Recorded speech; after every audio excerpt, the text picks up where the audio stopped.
You said that so well there. So on to the next question. Lee, have you got any targets for us that if you was a manager, you'd look to get? I don't like to name specific names, and I don't like to put targets out because I think it kind of undermines the manager. I mean, if you listen to, I mean, we had Harry commentating on the Hendon Dulwich playoff game, and it's very clear to me that he knows the Bostik Premier well, he knows the National South well, and I'm sure that he's being offered players constantly. So I think that when he identifies which players he thinks he wants and what positions there are, then he can go ahead and do that. I've talked about positions, but I wouldn't like to name specific players. Well, what are they? Looking I'm brave enough. For me, one that I would like to see in here, I'm not sure if he's been picked up yet, but Jordan Chidozie from Margate, because I don't want him to start, I'm going to be honest. I think he's got 3 really good strikers here, but the trouble is you can't play all 3 every single game if we're looking to have the Essex Senior Cup and FA Trophy and we get into so many replays as well as the FA Cup. I think we need 4 strikers, and I think if anyone from the last division you're looking at that's proven as well in the National League South, I would get Jordan Chidozie. I'm not saying he's a bad player. He's a very good player. He scored a lot of goals. I think that when I talked about strikers, I spoke about a young striker learning his trade. I think within that, I was also reflecting that he may not play every game. I think if you're Jordan Chidozie and you've just scored 30 goals in the Bostik Premier, you want to be starting, or you should want to be starting every week. So I think that either you say, well, that guy comes in and starts, which I'm not sure he would do with Jake, Ricky and Adam, and obviously Billy as well. So, like I say, I think sometimes you can look at very, very good players who would grace other teams, but you have to look at the resources that you have, and based on the strike force that we have, as I say, I think we need perhaps a supplementary striker to come in and support them who's learning his trade, rather than a finished product that Jordan Chidozie undoubtedly is. Now looking on to the targets, obviously you said the playoffs. Would you expect us, if we do get into the playoffs, to look to win, or would you look for just a semi-final? It's a bit of a silly question, really, because the minute you're in the playoffs, you want to win it. I don't think anybody targets not winning the playoffs. So, whether we do that, who knows? As I say, there's a lot of good teams in there, and I think that where you finish in the playoffs will give you an idea of what your chances are. And we see the playoffs that happen in other leagues at the moment. It's not necessarily the second or third place team that wins. Well, obviously there's a National League South playoff final, depending on when Ben uploads this, because he's the man now. Don't have anything to do with it. Who would you expect to win that, Braintree or Hampton? I think they're both 2 very good sides. I think if you look at Hampton and Richmond, 3 years ago we were playing them. They've been promoted once, and they finished in the playoffs since. I think they're a pretty decent team. So up against Braintree, I think Braintree, they've been in the National League, they've been a bit higher. They've been relegated, they've come back. They're a very good side as well. I think if you look at the National South Team of the Year, there's probably a few more Braintree players in there than there are Hampton players. So I think I'd probably edge it on the side of Braintree, but it's a very even contest. Now, Lee, as you know, I like to have an unexpected question. I sent you the questions that I wanted you to know, however. Okay.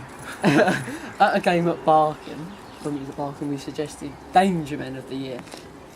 Now, I'm going to give you 4 positions from the Bostik League last year: goalkeeper, defence, midfield, and a forward.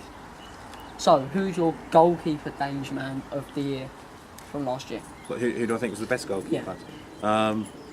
I guess it's not a position I've looked at closely, but if I had to pull one out, I'd probably say Tom Lovelock of Hendon. He's had some very good games, so I think he's a keeper I rate. Also, I think Sam Sargent, who came in at loan on Margate, and he's also played at Leatherhead. I think he was probably a little bit less good at Leatherhead than he was at Margate. He's a decent prospect as well. None of those I think are better than Alan Julian, but they're 2 decent goalkeepers. I also quite like Slavomir Hook at Dorking. I think he's a really good keeper as well. Now, the defensive Danger Man of the Year for you? Oof. That's a difficult one. I mean, I think I could pull out some good defenders. I mean, I think certainly, I think Tom Winter at Margate. He's a fullback. He's played very well. He's a good defender. I think obviously Arthur Lee at Hendon was pulled out as being a very good defender as well. And I quite like, again, he tends to play in a sort of wider role, but I quite like Nathan Green at Dulwich. I think he's an excellent player. Come on, why Dulwich, man? Then in midfield, obviously, who is your midfielder danger man of the year? Oh, my absolute favourite midfielder is Chris Henderson of Leiston. He came to play against us at Billericay at AGP, and he was. I mean, even though Leiston lost, he was excellent. He ran the game for Leiston. I think he's extremely skillful, super passer of the ball, and he could play at a higher level. He's an excellent pro, so he's probably one of my favourite midfielders in the Bostik Premier. And this is actually quite a tough one, because this is probably one of the best seasons in the Bostik for strikers, I believe. Obviously, there's only one top striker, and that's Jake Robinson. Of course. But who is your striker danger man of the year? Elliot Buchanan of Staines. I think he's a proven performer as well. He's 28. He's won the Golden Boot in the National South. He's been there, seen it, and done it. And 40 goals this season. Testament to how good he is. I think what would be important to say is that he shoots from long range. He's very accurate. He can do the penalty box predator stuff, but his game's so much more than that. I think he's a superb player, excellent movement, excellent control, and he's led the line for Staines very well and operated brilliantly in tandem with Mohamed Bettemer. I think Staines are one of the most feared offensive sides, and I obviously have to give a shout to a couple of other players as well.